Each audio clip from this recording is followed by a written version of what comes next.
जो जतीपुरा उसमें ठाकुर जी ने वहां पर जब ब्रजवासियों ने श्री गिरिराज जी का पूजन किया था तो वहां पर अन्नकूट का भोग श्री गिरिराज जी पर पूजन वहां हुआ है। अच्छा, पूजन वहां हुआ। गिरिराज जी उठाए तो बाद में जी, पहले भगवान श्री कृष्ण ने समस्त ब्रजवासियों से कहा इस बार इंद्र का पूजन नहीं करना। इंद्र का पूजन नहीं होगा तो किसका होगा? सारे ब्रजवासी बोले गिरिराज जी का होगा। अरे अपने ब्रज में। और अगर बरसाना गए, बरसाने में श्री किशोर जी का मंदिर बंद हो जाए और आपको अगर दर्शन करने हैं और लेकिन जाना भी है जी, तो गोवर्धन में आ जाइए, राधा कुंड का दर्शन कीजिए, जल को अपने नेत्रों से लगाइए, वही भाव, एक ही भाव। और मैं कहता हूँ जिसने राधा कुंड में स्नान कर लिया, अच्छा, उसका तो लिखा ही नहीं है कहीं। मैं कहता हूँ जिसका नाम भी लोगों को नहीं पता वो सच्चा संत है। जो अपनी पहचान भी गुप्त रखता है वो सच्चा संत है।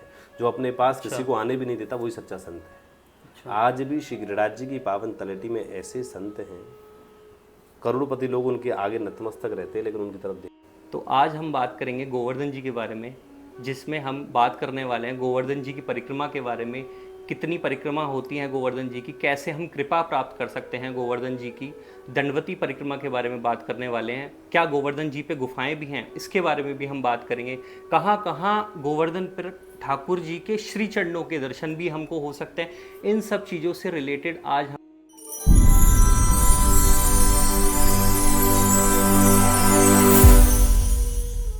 कुंज Bihari Shri Hardas the soul of Vrindavan का आज एक और पॉडकास्ट है जिसमें हमने गोवर्धन से श्री कान्हा कौशिक जी को बुलाया है, जो कि हमारे मूल रूप से ब्रिजवासी भी हैं।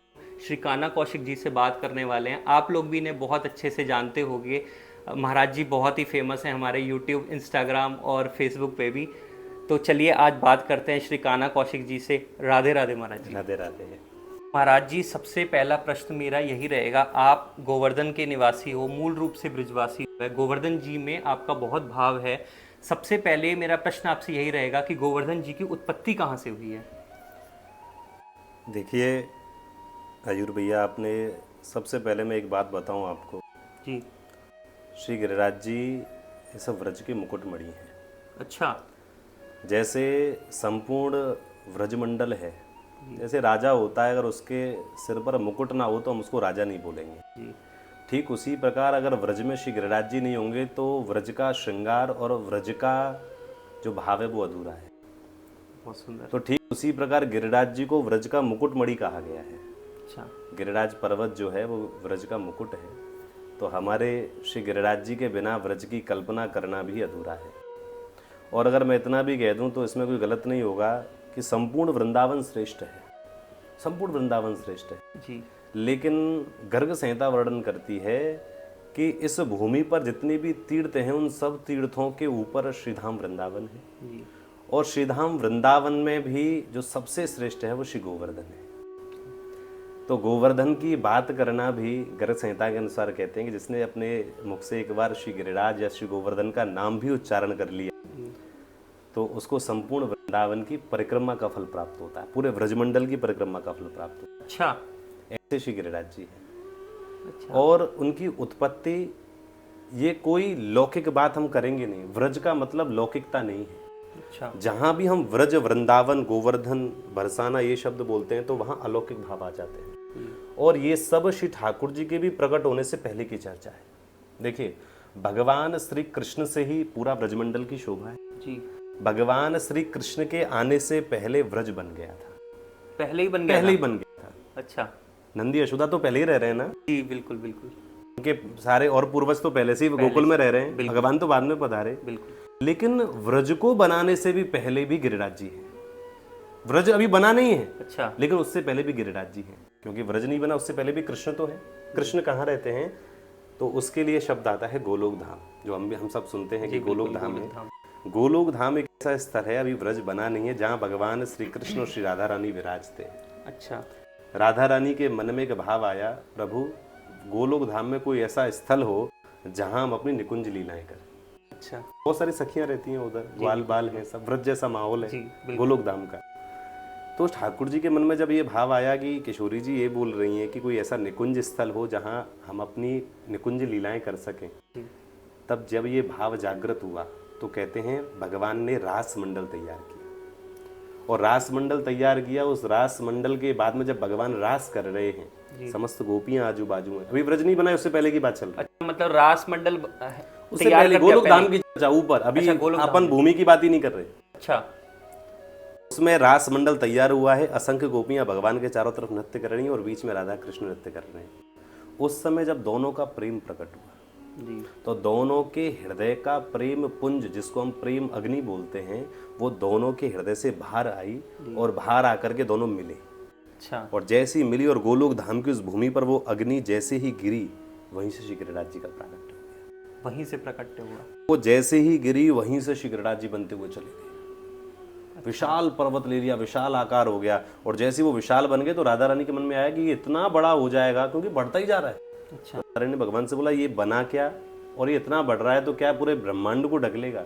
तो कहते हैं भगवान ने अपने हस्त का स्पर्श कराया तो वो रुक गए। और गिरिराज जी को उस समय नाम गिरिराज नहीं हुआ, उनका नाम हुआ शतशृंग। शतशृंग, शत यानी 100 और श्रृंग यानी शिखर। जिनके 100 शिखर हैं वो गिरिराज हुए।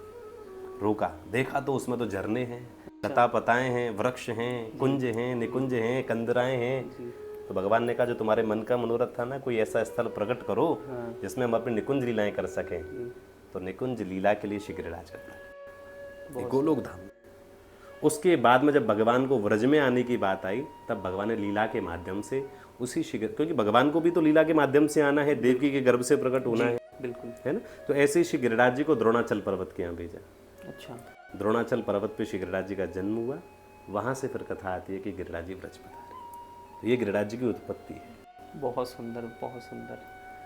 तो महाराज जी, गिरिराज जी के बारे में आपने इतना कुछ बताया, हमें तो पता ही नहीं था कि गिरिराज जी कैसे उत्पत्ति हुई। बहुत सारी इंस्टाग्राम पे रील्स देखी, यूट्यूब पे देखा, मगर आज पता चला कि उत्पत्ति कहाँ से हुई है। बिल्कुल, ये प्रेम के प्रतीक है। गिरिराज जी यानी प्रेम के प्रतीक, क्योंकि राधा और कृष्ण के परस्पर प्रेम के संयोग से श्री गिरिराज जी प्रकट हुए।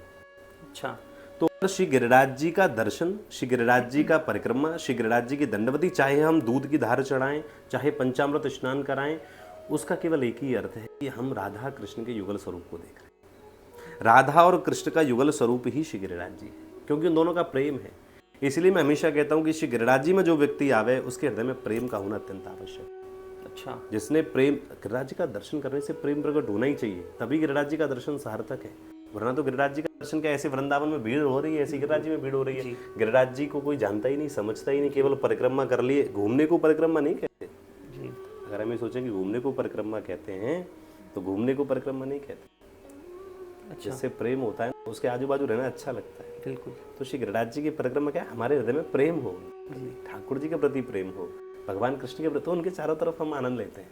बहुत सुंदर। ये परिक्रमा का भाव है। तो गिरिराज जी प्रेम के प्रतीक है। तो एक प्रश्न और था मेरा कि हमने ऐसा सुना है कि जो वृंदावन है वो गिरिराज जी भी उसमें आते हैं और यमुना महारानी भी वहाँ आती हैं। बिल्कुल, वही आसपास में ही वृंदावन है, उसके बारे में कुछ बताइए।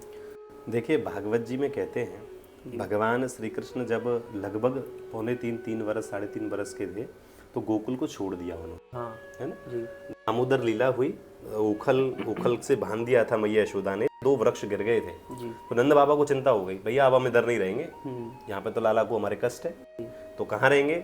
तो सारे ग्वाल वालों ने सजेस्ट किया कि भाई एक काम करो, कहाँ चलते हैं, वृंदावन, है ना। तो उस समय जब वृंदावन शब्द का प्रयोग हुआ है, तो ये जो फिलहाल का वृंदावन है, इसकी बात नहीं हो रही। वृंदावनम गोवर्धनम यमुना पुलनान च वीक्षा सदुत्तमा प्रीति राम माधव यो नरपा। ये भागवत जी कहती है कि वृंदावन कौन, जहां यमुना का पुलिन है और जहां श्री गिरिराज विराजित है। तो महाराज जी, आज आपने बताया कि गिरिराज जी की उत्पत्ति कैसे हुई, मगर आपने अभी थोड़ी देर पहले बताया था कि गिरिराज जी का पहले नाम शतशृंग था, मगर अब उन्हें गोवर्धन जी क्यों कहते हैं? देखिए, शतशृंग का अर्थ मैंने बताया था कि 100 शिखर वाला, जिनके 100 शिखर हैं, बड़े बड़े शिखर हुए। और इतना विशाल रूप श्री गिरिराज जी का हो गया कि भगवान कृष्ण को अपना हस्त रख के उनको रोकना पड़ा जी। नहीं तो वो और बढ़ते। प्रेम प्रतीक बढ़ने का ही है, बढ़ने का, इसलिए कि वो बढ़ रहे हैं। लेकिन जब तक प्रेम और प्रेमी का स्पंदन हो जाएगा तो प्रेम फिर वहां स्थिर हो जाएगा। तो उसके बाद लीला के माध्यम से श्री गिरिराज जी द्रोणाचल पर्वत के यहाँ जन्म लिया। द्रोणाचल पर्वत के 3 बेटे हुए। अच्छा, हाँ जी, हमारे गिरिराज चालीसा गाते हैं, द्रोणागिरि के तुम युवराजा भक्तन के साधो हो काजा। अच्छा, हाँ, तो द्रोणागिरि के सबसे बड़े बेटे, इनका नाम था उस समय गोवर्धन, गिरिराज भी नहीं है, अच्छा। अभी तक इनको गोवर्धन कहते हैं। लेकिन जैसा स्वरूप इनका गोलोक धाम में था, बड़ा सुंदर, ये सारे झरने इनके ऊपर थे, सारी लता पताएं थी, सारी जड़ी बूटियां थी, सारे वृक्षों के फल थे, जितने निकुंज के लिए स्थल थे, कंदराएं थीं। तो जब इनका प्रागट्य हुआ तो द्रोणागिरि को भी इतना आनंद आया कि ये मेरे घर कौन प्रकट हुआ। तो कहते हैं जितनी भी पर्वत श्रृंखलाएं थी उन सब वहाँ शोर हो गया कि भैया द्रोणागिरि की यहाँ कोई ऐसा बेटा प्रकट हुआ है जो बड़ा सुंदर है, जिसकी आभा तो चारों तरफ फैल रही है, ये कौन है। तो कहते हैं सारी पर्वत श्रृंखलाएं जाकर के उनको प्रणाम करने लगी, देखने लगी, दर्शन करने लगी, द्रोणाचल पर्वत को बधाई देने लगी। तो सब उनको बार बार बल्ले बल्ले जा रहे हैं, गोवर्धन क्या नाम है और बहुत सुंदर है। तो ये बात हिमालय जी के पास पहुंची। अच्छा। उस समय पर्वतों के राजा हिमालय, हम जानते हैं कि सब पर्वतों के राजा हिमालय को कहते हैं, लेकिन ये गिरिराज जी के प्रकट होने से पहले कहते होंगे, अभी नहीं है। ये आपकी ज्योग्राफी कहती होगी कि पर्वतों के राजा हिमालय हैं, लेकिन हम तो अपने भाव से, ब्रजमंडल का भाव और कथा के माध्यम से कहते हैं कि गिरिराज जी ही पर्वतों के राजा हैं। क्यों? क्योंकि जब गोवर्धन नाम तो हो गया जी, अभी द्रोणाचल पर्वत के यहाँ प्रकट हुए तो नाम गोवर्धन रखा उन्होंने। लेकिन जब जब चारों तरफ पर्वत श्रृंखलाएं आ रही हैं तो हिमालय के कान में आवाज गई, सब लोग कहाँ जा रहे हैं, मैं भी तो जाके देखूं।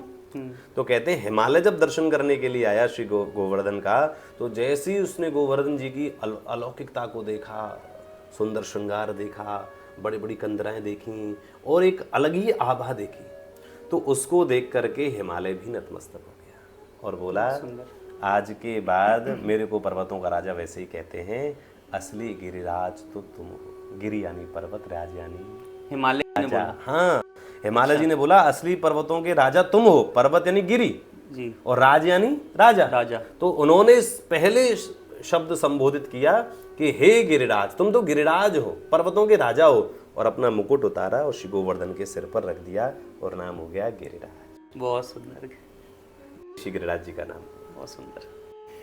अच्छा महाराज जी, हमने सुना है कि गोवर्धन जी पहले बहुत विशाल थे और अब दिन पे दिन वो घटते जा रहे हैं, तो सुना है कोई श्राप भी मिला हुआ है गोवर्धन जी को?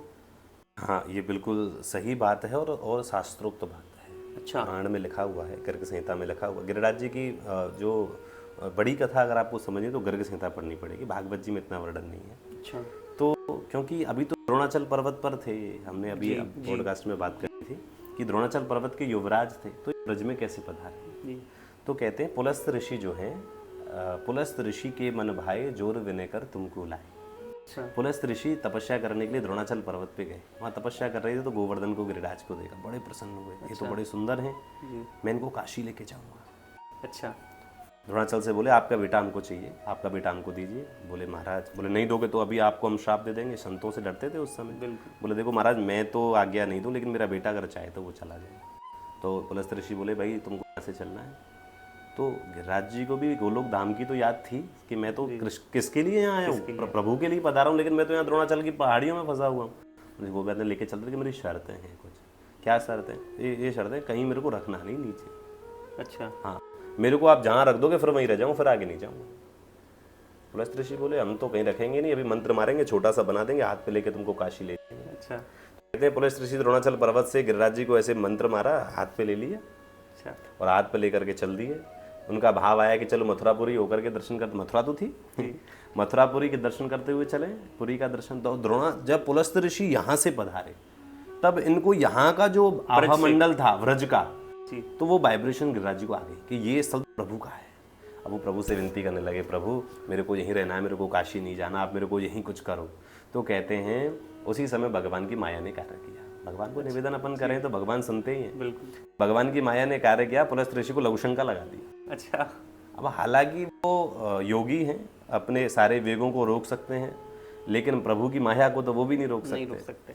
तो पुलस्त ऋषि को माया लगाए, बोले कि ये तो वेग कैसे रुके, अब हाथ में कर गिरिराज हैं तो कर तो सकते नहीं। अब सोच रहे मेरे को कोई इधर कोई मिल जाए, अच्छा, जिसको थोड़ी देर के पकड़ा दूं, क्योंकि नीचे तो रखना नहीं रख सकते। तो कहते हैं अब सोच रहे हैं इधर कोई मिल जाए मुझे, जिसको मैं थोड़ी देर रख के और मैं अपना निवृत्त होके आऊँ। तो कहते हैं वहीं भगवान कृष्ण ही 7 वर्ष के बालक के रूप में पधारे। अच्छा। हाँ, पुलस्त ऋषि ने देखा इतने जंगल में कोई बालक तो दिखा, अरे लाला थोड़ा इधर आ इधर आ। भगवान कृष्ण के जी बाबा बोले थोड़ी देर मेरे कोई आकू पकड़ ले और फिर मैं आके तो उसे ले लूँगा। भगवान कृष्ण बोले बाबा मैं भी छोटा सा ही हूँ, ज़्यादा देर नहीं पकड़ पाऊंगा। बोले बस 2 मिनट का काम है, अभी आया।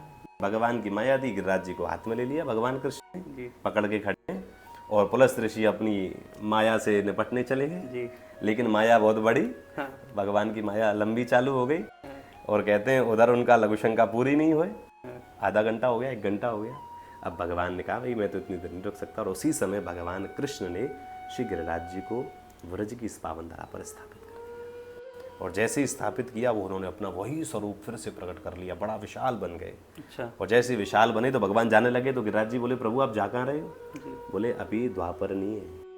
तो मतलब ये ठाकुर जी की लीला से पहले पहले का है, अभी द्वापर आया ही नहीं है। अच्छा, द्वापर आया नहीं है। भगवान बोले तो मैं तुम्हारे लिए आया हूं इधर तुम्हें स्थापित करने के लिए, द्वापर आएगा मैं अवतार लूंगा, और हे गिरिराज मैं वचन देता हूं तुमको, तुम मेरे इतने बड़े भक्त हो, तुम मेरी लीला के सहयोगी बनोगे। आज तो मैं अपने हाथों से तुम्हारा स्थापित कर रहा हूँ, स्थापना कर रहा हूँ, जब मैं यहाँ लीला करूंगा ना अपने हाथों से तुम्हारा पूजन भी करूंगा। बहुत सुंदर। और कहते हैं गिरिराज स्थापित करके चले गए, विशाल हो गए। पुलस्त ऋषि वापस आए, जी। देखा तो गिरिराज बड़े, बोले चलो मेरे साथ। बोले मैंने पहले ही कहा था जहाँ रख दोगे वहां से फिर आगे नहीं जाऊंगा। बोले अगर नहीं जाओगे तो अभी श्राप देते हैं, अपने इस ऊंचाई पर बड़ा घमंड करते हो। अच्छा। बोले अब आप कुछ भी करो महाराज, मेरे जो शर्त थी वो पूरी हुई और मुझे यहाँ से जाना तो है नहीं। अच्छा। तो कहते तब पुलस्त ऋषि ने हाथ में जाल लेकर के श्राप दिया कि जिस ऊंचाई पर तुम अभिमान करते हो, शतशृंग पे तुम अभिमान करते हो, रोज एक एक तिल जमीन में जाओगे। अच्छा। और जैसे ही श्राप दिया तो भगवान कृष्ण पधारे। जी। भगवान कृष्ण ने कहा पुलस्त ऋषि ये तो हमारी लीला थी, सब आप ऐसा क्यों करते हो? तो पुलस्त ऋषि का श्राप भी है लेकिन किसी को वरदान नहीं मालूम। पुलस्त ऋषि ने अगर श्री गिरिराज जी को एक एक तिल जमीन में जाने का श्राप दिया कि तुम रोज एक एक तिल जमीन में जाओगे, लेकिन जैसे ही भगवान कृष्ण पधारे उनकी लीला का पता चला कि प्रभु की लीला थी, तो पुलस्त ऋषि ने श्री गिरिराज जी को एक वरदान भी दिया। क्या वरदान दिया था? और वरदान ये दिया कि हे गिरिराज, आज मैंने तुम्हें श्राप दिया है कि तुम एक एक तिल नीचे जमीन में जाओगे, लेकिन अब मैं श्राप तो वापस नहीं ले सकता, लेकिन आज एक वरदान देता हूं तुमको, तुम जितना नीचे जाओगे ना कलयुग में तुम्हारा महत्व, तुम्हारी महिमा उतनी ही ऊपर जाएगी। जो तुम्हारा दर्शन कर लेगा, जो तुम्हारे ऊपर दूध चढ़ा देगा, वो साक्षात कृष्ण का ही श्रृंगार होगा, कृष्ण का ही दर्शन होगा। यही वरदान दिया पुलस्त ऋषि ने दिया ये वरदान गिरिराज जी को। पता गिरिराज जी को। तो अगर श्राप है तो वरदान भी है। बहुत सुंदर, बहुत सुंदर। तो मतलब दिन पे दिन ये घटता जा रहा है। गिरिराज जी हमारे देखते हुए बहुत घट गए हैं। अच्छा। पहले बहुत ऊंचे थे और अभी एक एक तिल जमीन में जा रहे हैं। और बहुत सारे लोग मेरे से एक प्रश्न करते हैं कि महाराज जी ऐसा है, श्री गिरिराज जी एक एक तिल नीचे जा रहे हैं तो हो सकता है एक दिन नीचे चले ही जाएंगे। बिल्कुल। लेकिन मैं कहता हूँ नहीं जाएंगे। कैसे? मैं इतना बड़ा दृढ़ विश्वास के साथ, ऐसा कहीं लिखा तो नहीं है किसी पुराण में कि नहीं जाएंगे, लेकिन मेरा दृढ़ विश्वास है, क्योंकि वृंदावन यानी भाव की भूमि। यहाँ श्यामा श्याम जो भाव देते थे ना, उसी की कथा चलती है। उसी की कथा चलती है। यहाँ के जितने भी कथावाचक हैं वो कथा पुराणों से तो सुनाते ही हैं, लेकिन अपने हृदय के भावों से भी सुनाते हैं। भाई सूरदास जो पद गा रहे हैं वो उन्होंने जो लिखा है वो अपने भाव ही तो लिखे हैं। भाव लिखे। तो मेरा एक भाव श्री गिरिराज जी के प्रति ऐसा है कि अगर लोग ये कहते हैं कि श्री गिरिराज जी एक एक दिन नीचे जा रहे हैं तो एक दिन चले जाएंगे, मैं कहता हूँ जिस दिन श्री गिरिराज जी चले जाएंगे कलयुग तो पूरा होगा नहीं, कलयुग में तो जाएंगे नहीं, कलयुग में नहीं जाएंगे, और अगर चलेंगे तो उसी दिन प्रलय हो जाएगी, प्रलय आ जाएगी। भगवान श्री गिरिराज जी के जाने के तुरंत बाद ही सृष्टि को समेट लेंगे। तो मतलब जब तक प्रलय नहीं होगी तब तक गिरिराज जी हमारे से सुरक्षित बहुत प्रेम करते हैं, बहुत सुरक्षित। मैं कहता हूँ संसार में प्रलय आ जाए ना तो दुनिया को गिरिराज जी आ जाना चाहिए, क्योंकि मैं गारंटी के साथ कहता हूँ प्रलय में भगवान सब कुछ डुबो देंगे लेकिन गिरिराज जी कभी नहीं डूबेंगे, कभी नहीं डूबेंगे। गिरिराज जी हमेशा अपने स्थल पर वही विराजित रहेंगे, चाहे छोटे स्वरूप में विराजित रहें। प्रलय आ जाए, पूरा व्रज डूब जाए, पूरा संसार डूब जाए, लेकिन गिरिराज जी कभी नहीं डूबेंगे। तभी वहां कंदराओं का निर्माण किया है। कंदराएं मतलब महाराज जी क्या होती है कंदराएं? देखो ये बहुत सुंदर प्रश्न है आपका। मैंने कहा था कि भगवान के निकुंज लीला के लिए भगवान ने उसमें कंदरा बनाई, जिसको हम अगर बेसिक भाषा में बोले तो गुफा बोल सकते हैं, लेकिन अपनी भाव की भाषा में और पुराणों की भाषा में उसको कंदरा नाम दिया। कंदरा का अर्थ क्या है? जहाँ भगवान श्री कृष्ण और राधा रानी विराजित है, आज भी अपनी लीला कर रहे हैं, लीलाएं करते हैं। कहता हूँ इस पूरे व्रजमंडल में भगवान श्री कृष्ण सारूप रूप में अगर कहीं विराजित हैं तो वो श्री गिरिराज जी की कंदराओं में विराजित है, आज भी। अच्छा। उन कंदराओं में किसी को प्रवेश ही नहीं है। अच्छा। किसी को आप चले जाओ तो आपको मिलेंगी भी नहीं। अंदर निकुंज लीलाएं चल रही हैं आज भी कलयुग में। उसी के लिए उन कंदराओं का निर्माण हुआ था। भगवान श्री कृष्ण कहते हैं ना, कुतरे व्रज छोड़ करके चले गए। मैं कहता हूँ अहम, भगवान स्वयं कहते हैं, भागवत जी का भाव है, अहम वृंदावनम परित्यज्य पादमेकम न गच्छति। मैं इस पूरे व्रजमंडल को छोड़कर कभी भी एक पग बाहर नहीं रखता हूँ। तो किधर है? अगर भगवान ये कह रहे हैं कि मैं ब्रज को छोड़ करके, वृंदावन को छोड़ करके कहीं जाता ही नहीं हूँ, तो कहाँ है फिर भगवान, कहाँ देखने? मैं कहता हूँ देखने ना तो गिरिराज जी आ जाओ, मैं दिखाऊंगा। अच्छा महाराज जी, ऐसा भी सुना है कि जब महाराज जी मतलब जो हमारे ठाकुर जी हैं, जब उनके दर्शन बंद होते हैं तो वो तलहटी पहुंच जाते हैं। बिल्कुल सही बात है, गौचारण के लिए और वैसे भी नहीं। देखिए मैं एक बात बताता हूँ आपको, आपके वृंदावन में 3 मंदिर मुख्य हैं जी। बांके बिहारी, राधा रमन, राधा वल्लभ, सेवा कुंज और अलग अलग हैं, सब कोपेश्वर महादेव विराजित हैं, निधिवन है। ये तीन तो मंदिर मुख्य हैं। 3 मुख्य मंदिर, तीनों मंदिर दोपहर में बंद होते हैं, रात्रि को बंद होते हैं, है ना। लोगों को ये मैं बता देता हूँ, अगर बांके बिहारी का मंदिर दोपहर में बंद हो गया तो बिहारी जी गए चराने के लिए गिरिराज जी गए। अच्छा, सो नहीं रहे, विश्राम नहीं कर रहे, उनको विश्राम है ही नहीं ब्रज में। दोपहर का समय है ना, छाक लीला का समय है, राजभोग का समय है, कहाँ जाएंगे? अपने ग्वाल बालों के साथ गिरिराज जी पे जाएंगे, वहाँ गैयाओं को छोड़ देंगे, वहाँ आनंद लेते रहेंगे। अब रात्रि हो गई, फिर बंद हो गया मंदिर, तो भी यहाँ नहीं रहेंगे, तो भी वो गिरिराज जी जाएंगे। वो कंदराएं इसीलिए, वो शयन कंदराएं, वहीं शयन 12 कंदराएं ना, एक कंदरा नहीं है, 12 कंदराएं, 12 कंदराएं, उन्होंने एक शयन कंदरा है। जितने भी ठाकुर जी हैं वो जब शयन हो जाता है तो वो अपने उस स्थल को छोड़ करके श्री गिरिराज जी के शयन कंदरा में पधारते हैं और वहां जाके देखो, है तो एक ही, राधा वल्लभ कह लो, बांके बिहारी कह लो, वो है तो कृष्ण ही है, कृष्ण तो है, तो कृष्ण ही, रूप अलग अलग है, रूप अलग अलग है, स्वरूप है, स्वरूप अलग अलग है, रूप तो कृष्ण ही। तो वो कहाँ जाएंगे? श्री गिरिराज जी की कंदरा में विश्राम करें। आज भी श्रीजी बाबा विश्राम करते हैं कि? जी। ये कथा पता है आपको? नहीं, श्रीजी बाबा के बारे में कुछ बताइए। श्रीनाथ जी जो नाथ द्वारा में विराजते हैं, अच्छा। सब लोग नाथ द्वारा में दर्शन करने जाते हैं, उदयपुर के पास में नाथ द्वारा, श्रीनाथ जी बोलते हैं हम लोग उनको, जो ऐसे खड़े हुए हैं श्रीजी बाबा, वो कलयुग के ठाकुर जी हैं। अच्छा, वो कलयुग में उन्होंने साक्षात लीलाएं गिरिराज जी पे करी। जो लीला भगवान श्री कृष्ण ने द्वापर युग में करी ब्रज में, वो सारी लीलाएं श्रीनाथ जी ने कलयुग में करी, आज से 500 वर्ष पूर्व। अच्छा, महाप्रभु वल्लभाचार्य जी पधारे, समस्त ब्रजवासियों के सहयोग से वो ठाकुर जी सारी लीलाएं करते थे। और वही आज भी आप गिरिराज जी के ऊपर एक सफेद कलर का मंदिर है, जतीपुरा में आप कभी जाइएगा, जतीपुरा के ऊपर एक श्रीनाथ जी का मंदिर बना हुआ, व्हाइट कलर का बड़ा। अच्छा, बड़ा मंदिर है, बड़ा मंदिर पीछे उसके नहीं, बिल्कुल शिखर के ऊपर। अच्छा, शिखर के ऊपर बहुत बड़ा मंदिर बना हुआ, आप कभी वहां जाना, जा सकते हैं, बिल्कुल जा सकते हैं। अच्छा, श्रीनाथ जी का मंदिर बना हुआ है, उसमें शयन कक्ष बना हुआ है, आप वहां जाइए, शयन कक्ष बना हुआ है। अच्छा, आप वहां जाइए तो उसमें पता चलेगा आपको एक गुफा है, उस गुफा में श्रीनाथ जी जो है वो नाथ द्वारा से डेली शाम को आ जाते हैं, रात्रि विश्राम करते हैं, सुबह चले जाते हैं। तो मतलब अंदर गुफा है? बिल्कुल अंदर गुफा है, और वो सीधी नाथ द्वारा जाती है, नाथ द्वारा जा रही है। नाथ द्वारा से ठाकुर जी रोज रथ में बैठ करके शाम को, जैसे वहां पता है आपको, श्रृंगार आरती नाथ द्वारा में नहीं होती, ठाकुर जी की शयन आरती। अच्छा, नाथ द्वारा में शयन आरती नहीं होती, नहीं होती। वो कहाँ होती है? यहाँ आती, क्योंकि ठाकुर जी शयन करने इधर आते हैं। तो जतीपुरा में दर्शन कर सकते हैं? बिल्कुल कर सकते हैं। आप कभी आइए तो मैं कराता हूँ जरूर। और वहाँ मुखिया जी जो अंदर जो सेवाएं थे उनको डेली, जैसे अपने निधिवन में ठाकुर जी दर्शन देते हैं कि नहीं, कि पान का बीड़ा इधर, ऐसे ब्रज में सारे स्थल हैं।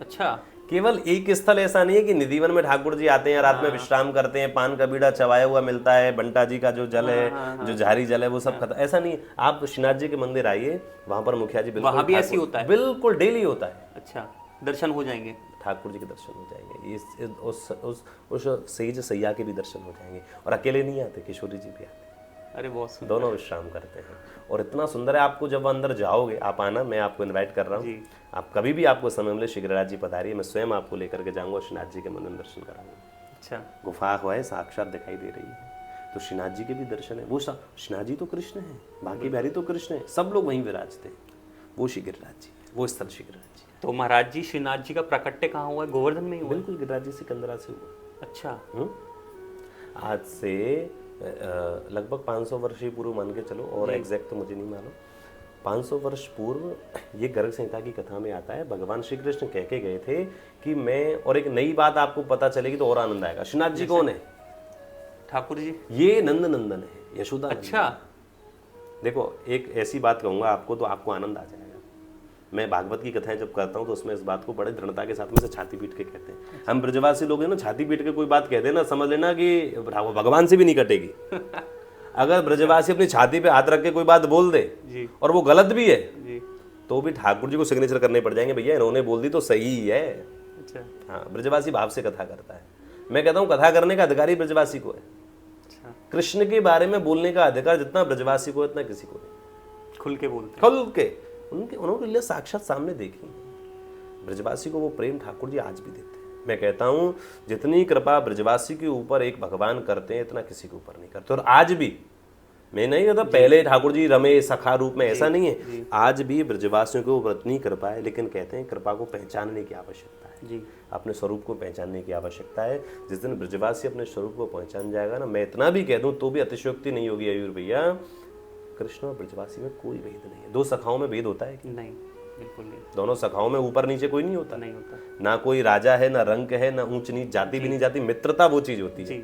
तो हमारा ठाकुर जी के सख्य रूप है, तो कृष्ण का ही अंश ब्रजवासियों में है, वो सारे कलाओं ब्रजवासियों में भी है, बस पहचानने की देर है। कलयुग की माया का आवरण आ गया है, भाई कोयले की परत चढ़ी है हीरे के ऊपर, है ना, तो अपन हीरे को पहचान नहीं पा रहे हैं, कोयला समझ के फेंक दे रहे हैं। उस कोयले को आप हटाइए तो अंदर हीरा है, फिर उसको थोड़ा सा मार्जन करने की आवश्यकता है, घिसने की आवश्यकता है। ब्रजवासियों केवल इतनी आवश्यकता है।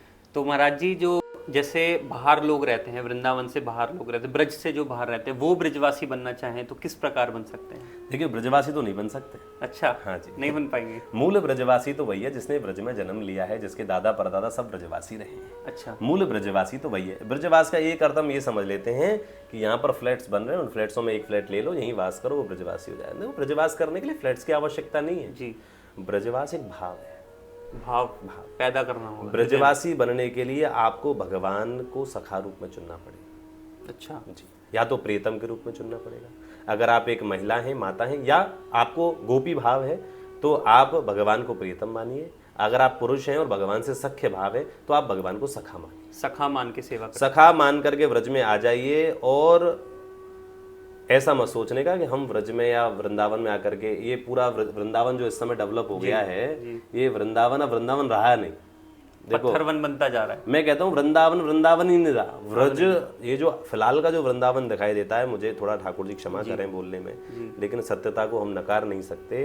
वृंदावन अब मुंबई और दिल्ली से कम नहीं रहा। बिल्कुल महाराज। यहाँ लोग जो आ गए हैं, बड़ी बड़ी ऊंची ऊंची बिल्डिंग, हमारा ब्रज क्या है, जहाँ रज है, जहाँ रज, आप ब्रज बोलिए, ब्रज, जिसमें पीछे क्या आएगा, रज, रज तो खत्म हो गई। बिल्कुल। वृंदावन, वन तो खत्म हो गए। बिल्कुल। आज निधिवन के नाम पर भी इतना सा निधिवन बचा है। बिल्कुल। निधिवन को इतना बड़ा था क्या? बहुत बड़ा था। अरे 48 वने पूरे ब्रज में, कहाँ है? कहीं नहीं है। कहीं नहीं है। तो भैया, वृंदावन तो अभी बहुत सुधार करने की आवश्यकता है, लोगों को वृंदावन को समझने की आवश्यकता है। इसको मॉडर्न मत बनाइए वृंदावन को, बिल्कुल भी। आप आइए, थोड़ा भक्ति भाव सख्य भाव लेकर के आइए, तो ब्रजवास है। वरना तो फिर आप जैसे दिल्ली मुंबई में रह रहे थे ना, वैसे ही रह रहे हैं यहाँ। नहीं तो महाराज जी, लोग ऐसा करते हैं, आ जाते हैं, फ्लैट ले लेते हैं, फिर यहाँ पे कोई धंधा स्टार्ट कर देते हैं, और फिर उसके बाद उनका वैसा ही जीवन रहता है। देखो, ब्रजवास करना है ना, आजकल ब्रजवास की एक होड़ मच गई है जी। और वो होड़ क्यों मच गई है? क्योंकि वृंदावन और ब्रज के थोड़े रील्स बहुत वायरल हैं, ठाकुर जी के प्रति भक्ति है, कुछ दिखावा भी है, कुछ प्योर भक्ति भी है। तो प्योर भक्ति वालों को तो साधु संतों की तरह रहना चाहिए। बिल्कुल। क्योंकि देखो, और वृंदावन का अर्थ है, ब्रजवास का अर्थ है कि देखो, लौकिकता को हम नहीं छोड़ सकते जी। कोई कहता है ना, संसार को छोड़ देने की आवश्यकता नहीं है, क्योंकि आप अगर संसार को छोड़ करके जंगल में भी चले गए तो वहां भी नया संसार बसा है। तो ऐसे ही बहुत सारे लोगों ने यही कर लिया है, वृंदावन में आकर के अपने उस जगह को छोड़ करके यहाँ पर नया और वो जगह बना लिए। बिल्कुल। तो वो चीज़ नहीं करना है। हृदय में अपने ठाकुर जी का भाव रखिए, डेली दर्शन करिए, तो ब्रजवास सक्सेसफुल है, वरना तो फिर इससे अच्छा दूर रहो। और मैं तो कहता हूँ ना, एक नई बात बोलता हूँ, हृदय और गहराई की बात बताता हूँ। ठाकुर जी से प्रेम करना है ना, तो ब्रजवास मत करो। तो फिर कैसे?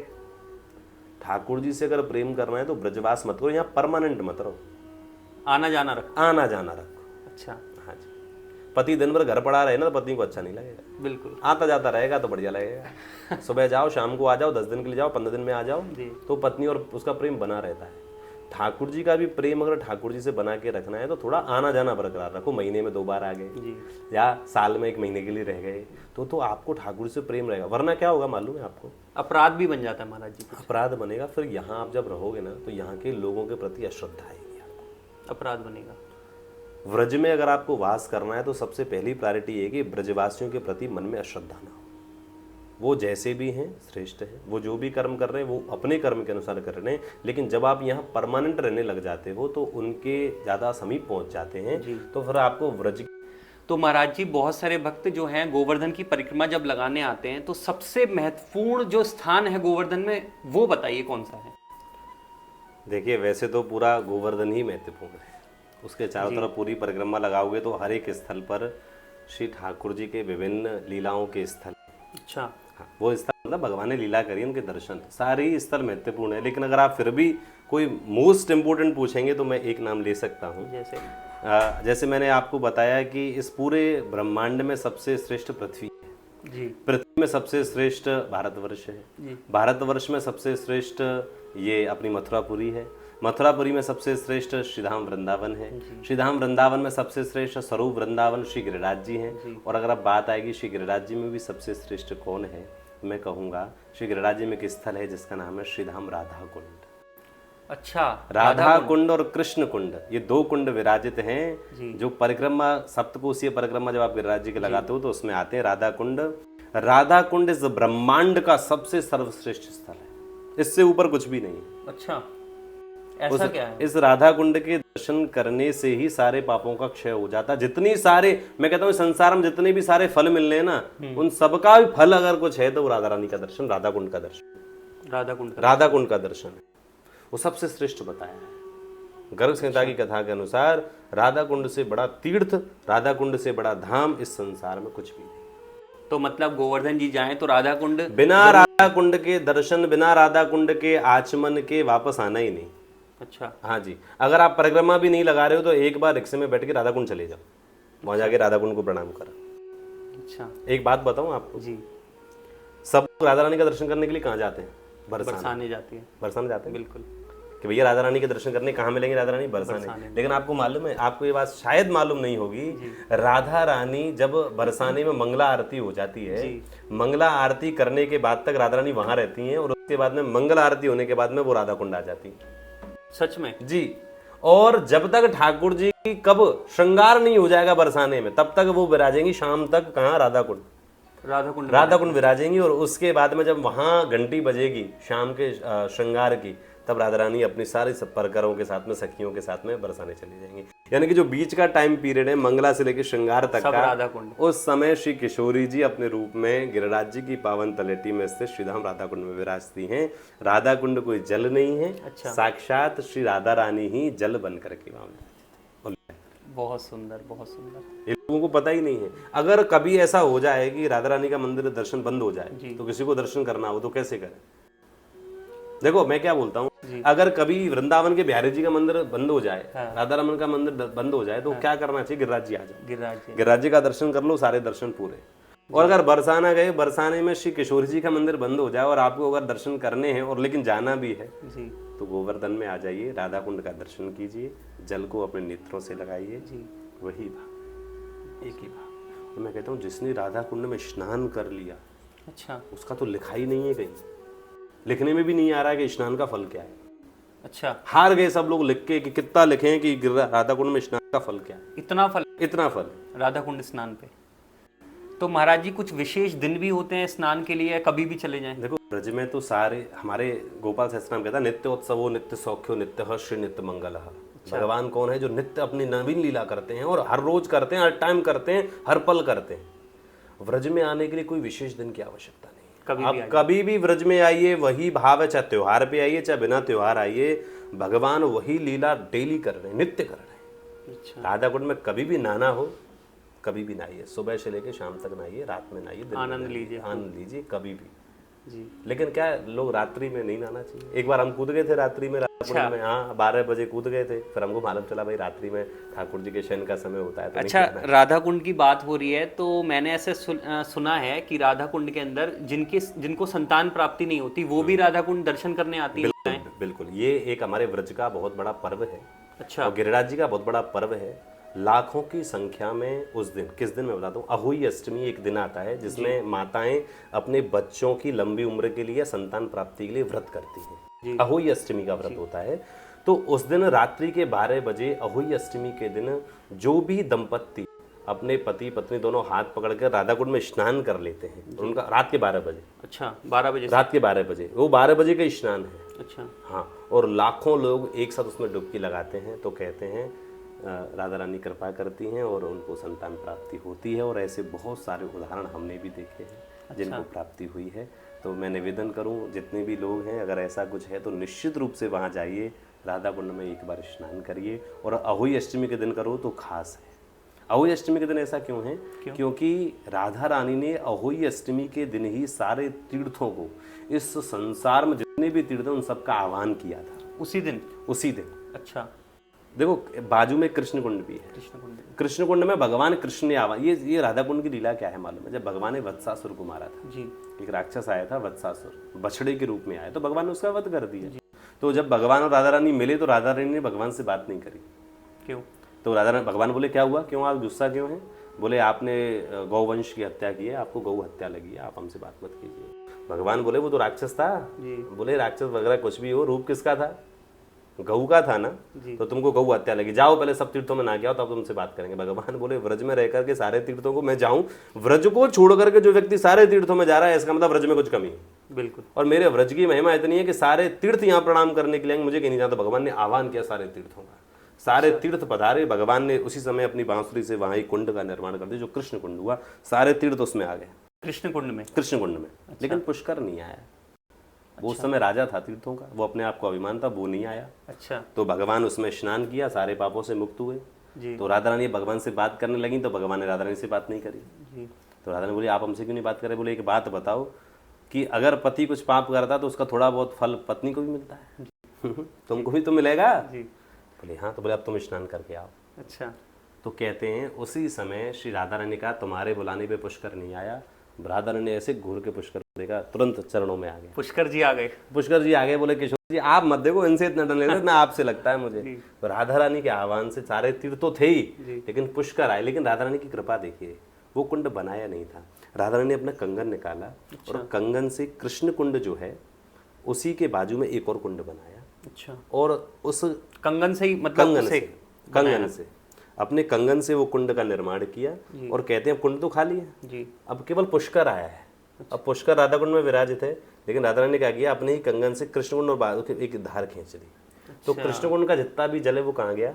राधा कुंड में। वही राधा कुंड का निर्माण हो गया। उसमें राधा रानी और कृष्ण दोनों ने स्नान किया जी, इसीलिए वो सबसे बड़ा तीर्थ है। आज भी आप जाइए, दोनों का संगम है, दोनों जुड़े हुए कुंड है, दर्शन कीजिए। अच्छा, तो मतलब दोनों का संगम है, वहाँ पे जा सकते हैं हम? बिल्कुल, दोनों बीच में से एक है। राधा कृष्ण कुंड दोनों एक है जी, बीच में दोनों का जल इधर उधर रहता है नीचे से। अच्छा महाराज जी, राधा कुंड से बात पे चर्चा चल रही है, तो मुझे एक चीज़ और पूछनी थी। मैंने देखा है कि वहाँ बहुत ही हमारे संत रहते हैं, मतलब राधा कुंड के आसपास के क्षेत्र में बहुत सारे ऐसे दुर्लभ संत रहते हैं, उनके बारे में कुछ विशेष कुछ हो तो बताइए।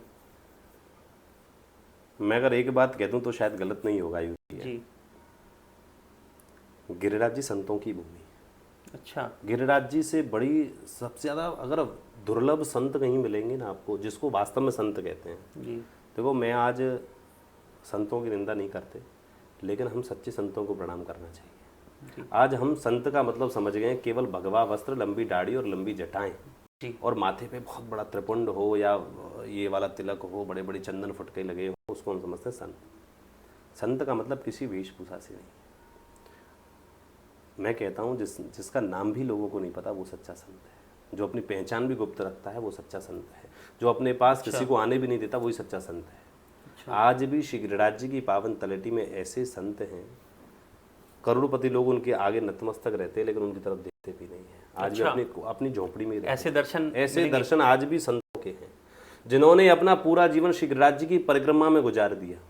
आप गिरिराज जी की तलेटी में अगर जा रहे हैं और वहाँ परिक्रमा कर रहे हैं तो आपकी दृष्टि श्री गिरिराज जी के ऊपर तो होनी ही चाहिए, लेकिन उसके साथ साथ में ये भी देख लेना कि कोई संत वहाँ परिक्रमा तो नहीं लगा रहा, कोई संत वहाँ बैठा तो नहीं। अगर वो बैठा हो तो मनी मन उसको प्रणाम कर लेना, उसकी चरण धूलि को भी ले लेना। हो सकता है वो अपना चरण स्पर्श नहीं दें, लेकिन अगर वो जा रहे हो तो उनके पीछे की जो चरण धूलि है ना उसको भी माथे से लगा लेना। मैं आपको एक बात बताता हूँ, आपको जानकर आश्चर्य होगा। हम तो डेली दर्शन करते हैं, आज भी है, आप कभी आएंगे उन दर्शन कराऊंगा मैं आपको। उनकी उम्र लगभग 90 ईयर्स है। कछुए की चाल से भी धीरे चलते हैं, कछुआ उनसे तेज चलता है। इतनी धीरे चलते हैं क्योंकि शरीर में सामर्थ्य नहीं है। उसके बाद भी डेली एक परिक्रमा लगाते हैं। 90 साल की उम्र में डेली परिक्रमा, डेली एक परिक्रमा, कछुए की चाल से भी धीमी चाल से वो परिक्रमा लगाते हैं। ऐसे संत आज भी गिरिराज जी में, क्योंकि उनका जीवन क्या है, उन्होंने कह दिया मेरे गुरु की आज्ञा है कि जब तक जीवन तब तक गिरिराज जी की परिक्रमा नहीं छूटे। वो कहते हैं जिस दिन मेरी गिरिराज जी की परिक्रमा छूट जाएगी उस दिन मेरा शरीर छूट जाएगा। अच्छा, तो इसीलिए वो गिरिराज जी की परिक्रमा ही लगाते। तो अब लगा जो कछुए की चाल से चल रहा था पूरे दिन में ही लग पाएगी, बिल्कुल ऐसे चल रहे हैं बस। और आज भी आपको अगर परिक्रमा लगाओगे तो उनका दर्शन परिक्रमा में जरूर होगा, लेकिन पहचानने की देर है, उनको पहचान जाओ। और आपको केवल केवल यहाँ एक छोटा सा कपड़ा मिलेगा, उसके अलावा उनके पास कुछ नहीं मिलेगा। और मैं कह रहा हूँ उनको प्रणाम करने के लिए लाखों लोग खड़े रहते हैं, लेकिन उनकी तरफ देखते भी नहीं। अच्छा, ऐसे संत आज भी हैं। और मैं अगर आपको गिरिराज जी की तलेटी में एक संत की ओर देखो, हमारे परम पूज्य संत श्री गया प्रसाद जी महाराज, नाम आपने सुना होगा, जी सुना है, प्रेम मूर्ति है, दर्शन भी गिरिराज जी को छोड़ करके कभी नहीं, कभी नहीं। कभी नहीं गए। गिरिराज जी को छोड़ के नहीं जाते थे वो। जैसे चतुर्भुज दास का भाव था ना छाप के कवियों में, ऐसे ही हमारे गया प्रसाद जी का भाव था। गिरिराज जी को छोड़ के कभी जाते ही नहीं थे। गिरिराज जी को साक्षात्कार था उनको गिरिराज जी का, अच्छा, साक्षात दर्शन था। अपने हाथों से खिचड़ी खवाते थे गिरिराज जी को, आवाज लगाते थे, अरे गिरिराज आजा, खिचड़ी बन के तैयार है, पहले तो को पवाऊंगा फिर ब्रजवासी बच्चन को दूंगो। अच्छा, तो गिरिराज जी आते थे, गिरिराज जी को अपने हाथों से ऐसे खिलाते, वो खा के चले जाते, तब ब्रजवासी बच्चों को खिलाते। और कभी कभी जब गिरिराज जी नहीं आते तो कहते ठीक है तू मत आवे, आज इनको खिलाऊंगा ब्रजवासी बालकन को। अच्छा। तो ब्रजवासी बालकन को पंगत लगा के खिलाते, तब गिरिराज जी लेट आते। हमने ऐसी बहुत सारी कथाएं उनकी सुनी है। तो बाद में कहते बाबा अब मुँह को दो, तो वो अब तो को नहीं मिलेगा, अच्छा, अब तो नहीं मिलेगा, अब इनको पहले खिलाऊंगा, तू लेट है गए। ऐसी बातें कर रहे हैं अपने ठाकुर जी से ये गया प्रसाद जी महाराज। अब तो नहीं है, लीला में पधार गए। आज भी एक संत और हैं गिरिराज जी में, अच्छा, उनका दर्शन बड़ा दुर्लभ है। अगर मैं कह दूंगा तो हो सकता है लोग वहां पहुंच जाए, इसलिए मुझे कहना नहीं है जी। लेकिन आज एक ऐसे बाबा हैं, उनका नाम बता दूं, कहाँ विरासते वो नहीं बताऊंगा, क्योंकि वो चाहते नहीं मेरे पास लोग आए जी। लेकिन मैं एक बात बता दूं, जो ये चाहता है ना मेरे पास लोग आए, वो संत नहीं, संत नहीं है। जो ये चाहता है मेरे पास लाखों की भीड़ हो, मेरे को लोग प्रणाम करें, मेरे को दंडवत करें, इसका मतलब भक्ति तो है लेकिन भक्ति में कहीं मिलावट हो। नहीं, मैंने ऐसा देखा है कि आजकल जो लोग हैं, जो मतलब बहुत ऐसे लोग हैं जो कि संतों को गलत समझते हैं, मगर आप जिस हिसाब से मुझे बता रहे हो, मैं कह रहा हूँ ऐसे संत अगर मिल जाएं तो दूर से भी दर्शन कर लोगे तो भी ठीक है, पास मत जाओ, दूर से भी। मैं आपको एक नाम बोल रहा हूँ जी, नाम तो मैं बोल सकता हूँ लेकिन उनका स्थान नहीं बताऊंगा। गिरिराज जी की तलेटी में ही वास करते हैं। और मैं कहता हूँ ये जितने भी बड़े बड़े कथावाचक हैं, बड़े बड़े संत हैं वृंदावन, वो सब उनको पहचानते हैं, सब उनके यहाँ ढोक लगाने जाते हैं। अच्छा, उनका नाम है माधव राय बाबा। माधव राय बाबा, माधव राय बाबा। गिरिराज जी की तलेटी में विरासते, कहाँ विरासते ये नहीं बताऊंगा, क्योंकि वो नहीं चाहते कि वहाँ लोग पहुंचे। हो सकता है हमारी जब ये वीडियो कोई देखेगा तो वो वहाँ पहुंचेगा कि हम भी ऐसे संत का दर्शन करें। अगर किसी दिन उनकी कुटिया के बाहर 10 लोग आ गए तो वो बाहर नहीं निकलते। अच्छा, हाँ, क्यों? वो कह वो माया आ गई। अच्छा, अपने ठाकुर के साथ बस। एक बार उनकी कुटिया में आग लग गई थी। अच्छा, ठाकुर जी को लेकर कुटिया में अंदर बैठ गए थे। अच्छा, बड़ी मुश्किलों से आग बुझाकर उनको बाहर निकाला था। और आप विश्वास नहीं करेंगे, आधी रोटी खाते ब्रजवासियों से मांगी हुई, खाना नहीं। आहार का त्याग बहुत, भक्ति में आहार का त्याग बड़ा जरूरी है। अच्छा, हाँ, जिसने भक्ति में आहार पर और निद्रा पर कंट्रोल नहीं किया। अगर आप ब्रजवास करना चाहते हैं, मैं नई चीज और दे रहा हूँ, क्या? अगर आप ब्रजवास करना चाहते हैं तो अपना आहार और अपनी निद्रा, इन दोनों का त्याग कर देना। सोना नहीं है, खाना नहीं है, कम सोना है और कम खाना है। कम खाना है। ऐसा नहीं कि खाना नहीं है, ठाकुर जी का प्रसाद खाओ, कम सो। यहाँ किस लिए आए?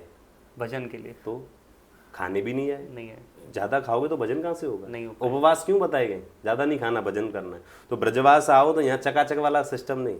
हाँ, थोड़ी ठाकुर जी की प्रसादी मिल जाए और थोड़ी बहुत निद्रा, बस थोड़े बहुत 4 घंटे सो जाओ, बस नहीं। सुबह सुबह अगर वृंदावन में रहते हो तो परिक्रमा करने कर जाओ सुबह सुबह जी। गिरिराज जी में ब्रजवास करे तो गिरिराज जी की परिक्रमा करें, अरे सुबह की मंगला आरती तो करो, सो रहे हैं। मगर लोग तो अलग ही करते हैं, बिहारी जी पे चले गए, वहां पे गोलगप्पे खा रहे हैं, टिकिया खा रहे हैं, उसी के लिए आते हैं, वहीं आते हैं। मैं कहता हूँ अगर बुरा नहीं लगना चाहिए किसी को, 90% लोग वृंदावन आने वाले जितने लोग हैं वो केवल और केवल वृंदावन को एक पिकनिक स्पॉट समझ के आते हैं। और मैं आज भी ऐसे लोगों को जानता हूं जो क्या कहते हैं मालूम है, महाराज जी हम वृंदावन आए हैं, हाँ यहाँ चाट पकौड़ी खा रहे हैं, यहाँ का चीला बड़ा अच्छा है, यहाँ का कांजी बड़ा बड़ा अच्छा है। तो वो बिहार जी के दर्शन तो बाद में करते हैं, पहले कांजी बड़ा खाएंगे, पहले खाते हैं। और यहाँ की लस्सी बड़ी अच्छी, हमने लस्सी पी महाराज। हमने पूछा ठाकुर जी का श्रृंगार कैसा था, वस्त्र कैसे थे, मुकुट कैसा था, बांसुरी किधर थी, नेत्र देखे कि नहीं देखे, आज फूल की माला कौन सी थी। फिर ऐसे करेंगे कि हाँ रे ये तो यार, तो फिर आप दर्शन क्या करने आए? इसका मतलब आप अपना वीकेंड सेलिब्रेट करने के लिए इधर आए नहीं, यही सबसे बड़ी गलती है। ये भक्ति में बाधक है, इससे और पाप बढ़ रहा है। मैं कहता हूँ कोई कहता है कोई व्यक्ति व्रज में आकर के उसको पुण्य मिलता है, व्रज में आकर, मैं कह रहा हूँ ना, व्रज में जितना पुण्य मिलता है उससे ज्यादा पाप मिलता है। देखो पाप लग जाता है, सीधी सी बात। ऐसा हमारे शास्त्र वर्णन करते हैं, सारे वक्ता बोलते हैं और सारे संत बोलते हैं कि व्रज में की गई एक ठाकुर जी की जप माला और आपके दिल्ली में 1000 माला के बराबर है। बराबर है। आप दिल्ली में 1000 माला का जाप करो, केवल एक माला यहाँ वृंदावन में जपो, गिरिराज जी में गोवर्धन में जपो तो बराबर फल मिलता है, यानी कि यहाँ पुण्य ज्यादा है। लेकिन सुनो, 1000 पाप अगर दिल्ली में कर दिया और अगर एक पाप यहाँ कर दिया वो भी बराबर, पाप भी तो ज्यादा है जी। यहाँ अपराध करने से बचो, पुण्य भली मत कमाओ। व्रज में आकर के भले ही पुण्य ना मिले कोई दिक्कत नहीं है, ठाकुर जी स्वीकार कर लेंगे, हम अदम हैं, नीच हैं, पापी हैं, जैसे भी हैं, कामी हैं, वो ठाकुर जी संभाल लेंगे। लेकिन पाप ना हो जाए हमसे, आचरण गलत नहीं हो जाए हमारे, वो चीज का विशेष ध्यान रखना है। इधर किसी के प्रति अश्रद्धा ना हो जाए हमें, अच्छा, किसी वृक्ष का हमसे कोई नुकसान ना हो जाए, व्रज की रज हमसे गंदी ना हो जाए, किसी संत का अपमान ना हो जाए, सब चीजों का ध्यान रखना है। इसका ही ध्यान रखो, सब मत रखो।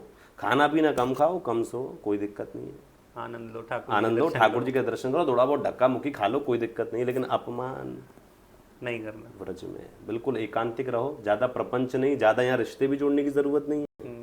बस ठाकुर व्रज में आकर के रिश्ता किसी से जोड़ना ही नहीं, ये मेरा भैया, ये मेरी बहन, ये मेरा मुंह बोली, कुछ नहीं। जो है कौन है? ठाकुर जी। हमारे ठाकुर जी सब कुछ है भैया, हमारे गोवर्धन गिरधारी सब कुछ है, उनसे जोड़ लिया प्रीति। अब हमें किसी से प्रीति जोड़ने की आवश्यकता नहीं है। प्रीतम प्रीति ही सो पई है, सुंदर, वो उसी से मिलेंगे, बाकी और किसी से मिलने की आवश्यकता नहीं है। जदपि रूप गुणशील सुगढ़ता इन बातन न रजइय, प्रीतम प्रीत ही से पई। आप भले कितने सुंदर हो, कितने भी बड़े आप धनी हो, कितने बड़े आप सेठ हो, साहूकार हो, धन संपत्ति के मालिक हो, बलवान हो, यश हो, आपका कीर्ति हो, लेकिन प्रीत नहीं है तो प्रीतम नहीं मिलेगा, नहीं मिलेगा। वो तो प्रीत से ही मिलेगा, वो तो प्रेम से ही मिलेगा, प्रेम से ही मिलेगा। हमारे पूज्य पिताजी महाराज कहते हैं कि कृष्ण हमारो यार और कोई यार नहीं। अच्छा, कृष्ण हमारो यार और कोई यार नहीं, और प्रेम जगत को सार और कोई सार नहीं। अच्छा, यही ठाकुर जी व्रज का सार है, बहुत सुंदर, प्रेम से ही मिलेगा। तो महाराज जी, गिरिराज जी पे इतनी सारी चर्चा हो रही है आज आपके साथ में, एक प्रश्न और था कि जब लोग परिक्रमा देना शुरू करते हैं तो कौन कौन से ऐसे दर्शन है कि उन्हें करके ही जाना चाहिए, आगे परिक्रमा में बढ़ना चाहिए? क्योंकि मैंने ऐसा देखा है, जब मैं भी परिक्रमा में चलता हूँ तो हर स्थान पे लिखा होता है कि यहाँ पे ये प्राचीन मंदिर है, यहाँ दर्शन करके जाएं। क्या उसमें सत्यता है और कितने दर्शन हमें करने चाहिए, कैसे कैसे, कुछ बताइए। देखो, गिरिराज जी की परिक्रमा करने के लिए अगर आप जा रहे हैं जी, तो कुछ स्थल ऐसे हैं जिनके दर्शन के बिना आप परिक्रमा करना नहीं। अच्छा, इनके दर्शन करके ही परिक्रमा पूर्ण होगी। मैं कुछ ऐसे स्थल बता रहा हूँ आपको, जैसे कि अगर आप परिक्रमा शुरू करते हैं दान घाटी मंदिर से, तो वहाँ दान घाटी मंदिर को प्रणाम करो जी। उसके बाद आगे चलो, गोविंद कुंड को प्रणाम करो, ये आन्योर गांव में पड़ता है गोविंद कुंड, गोविंद कुंड को प्रणाम, पहला स्थान, पहला। उसके बाद में आप प्रणाम करो पूंछरी के लोठा को। अच्छा, पूंछरी के लोठा को प्रणाम करो। उसके बाद में श्री गिरिराज जी मुखारविंद जतिपुरा, इसको प्रणाम करो। उसके बाद आप उद्धव कुंड को प्रणाम करो। उद्धव कुंड, ये किधर पड़ता है? ये जब आप गोवर्धन से राधा कुंड की साइड जाते हो छोटी परिक्रमा में, तब वहाँ आप पहला जो स्थान मुख्य आएगा वो उद्धव कुंड आएगा। सरोवर इसका दर्शन करो, मानसी गंगा इसका दर्शन करो, और मानसी गंगा के ऊपर श्री हरिदेव जी महाराज, श्री हरिदेव जी महाराज का सबसे प्राचीन मंदिर, उसका दर्शन करो। और उसके बाद आप वापस दानघाटी आ जाओ, प्रणाम करो। इन स्थलों को पूरा करके आप गिरिराज जी की परिक्रमा बिल्कुल आराम से कर सकते, पूरा फल प्राप्त होगा आपको। महाराज जी, जो भी आपने दर्शन बताए, मैंने तो वहां तक दर्शन किए, मगर श्री हरिदेव जी महाराज का जो मंदिर है उसके बारे में बताइए। देखिए, श्री गिरिराज जी में जो सबसे प्राचीन मंदिर अगर कुछ है तो वो श्री हरिदेव जी महाराज का मंदिर है। अच्छा। किसने बनाया? भगवान के प्रपौत्र वज्रनाभ ने। अच्छा, हाँ, जो अपने 4 देव हैं ना जी, उन 4 देवों में सबसे मुख्य देव जो है वो हरिदेव है, हरिदेव जी महाराज। मानसी गंगा के ऊपर श्री गिरिराज जी के शिखर के ऊपर भगवान के प्रपौत्र वज्रनाभ ने हरदेव जी महाराज के मंदिर का निर्माण किया था, और वो वही स्थल है जहां पर से भगवान श्री कृष्ण श्री गिरिराज जी को अपने नख पर धारण किया था। वो स्थान है, वो स्थान है श्री हरदेव जी महाराज। अब आप बोलो, भगवान कृष्ण ने गिरिराज जी को उठाया कहां से था? हाँ बिल्कुल, प्रश्न तो यही है कि भगवान कृष्ण ने गिरिराज जी को उठाया कहां से था? हरदेव जी महाराज को जो मंदिर है वहीं से उठाया था। अच्छा, वही स्थान है जहां से उठाया था। मगर और 95% ऐसे लोग हैं जिन्होंने गिरिराज जी में आने वाले करोड़ों लोगों में से केवल 2% ऐसे लोग मान के चलूंगा, 5% भी नहीं दूंगा, जिन्होंने श्री हरदेव जी महाराज का दर्शन किया हो। बिल्कुल महाराज, हमारे यहाँ एक चीज बोलते हैं, मैं थोड़ा बीच में रोकूंगा आपको। हमारे गिरिराज जी की परिक्रमा में एक चीज गाते हैं, मानसी गंगा श्री हरिदेव, अच्छा, गिरवर की परिक्रमा देत, कुंड कुंड चरणामृत ले, और अपनो जन्म सफल कर ली। मानसी गंगा का दर्शन जी, और हरदेव जी महाराज का दर्शन, और जितने भी कुंड बने उनका आचमन और परिक्रमा पूरी। बिना हरदेव जी के मंदिर के दर्शन के बिना परिक्रमा भी पूरी नहीं। नहीं होती बनी। नहीं होती। मानसी गंगा के ऊपर ही है, बहुत विशाल मंदिर है। आप कभी महाराज जाना, जी, आपको दर्शन जो हमारे मतलब जो भक्त आते हैं वो ज्यादातर ये सोचते जी ने जो गोवर्धन जी को जो उठाया है वो जतीपुरा पे उठाया है, अक्सर वो ऐसा सोचते हैं, मगर आपने आज क्लियर कर दिया कि हरिदेव जी का जो मंदिर है वहां से उठे हैं। देखो मैं एक बात आपको बोलता हूँ, अगर आप किसी बड़ी चीज को जिसकी लेंथ है उसको अगर आप बैलेंस करोगे तो कहाँ से कर सकते हैं? बीच में, उसके सेंटर से सेंटर ऑफ मास आपको उसका सेट करना पड़ेगा। बराबर है, बिल्कुल। सेंटर ऑफ मास जहाँ सेट हो जाएगा वो चीज वहाँ बैलेंस्ड हो जाएगी। तो गिरिराज जी अगर इतने बड़े हैं तो उनके सेंटर से उठाया जा सकता है। भगवान कृष्ण भी तो वैज्ञानिक है पूरे, जी। उन्होंने भी गिरिराज जी को अगर उठाया होगा तो सेंटर से उठाया होगा। हालांकि वो तो कहीं से भी उठा सकते हैं, ठाकुर जी हैं, लेकिन लोगों को ये डाउट ना हो इसलिए सेंटर से उठाया था, पूरे ब्रज की रक्षा करी। तो वो स्थल सेंटर में तो गोवर्धन में आएगा। जी।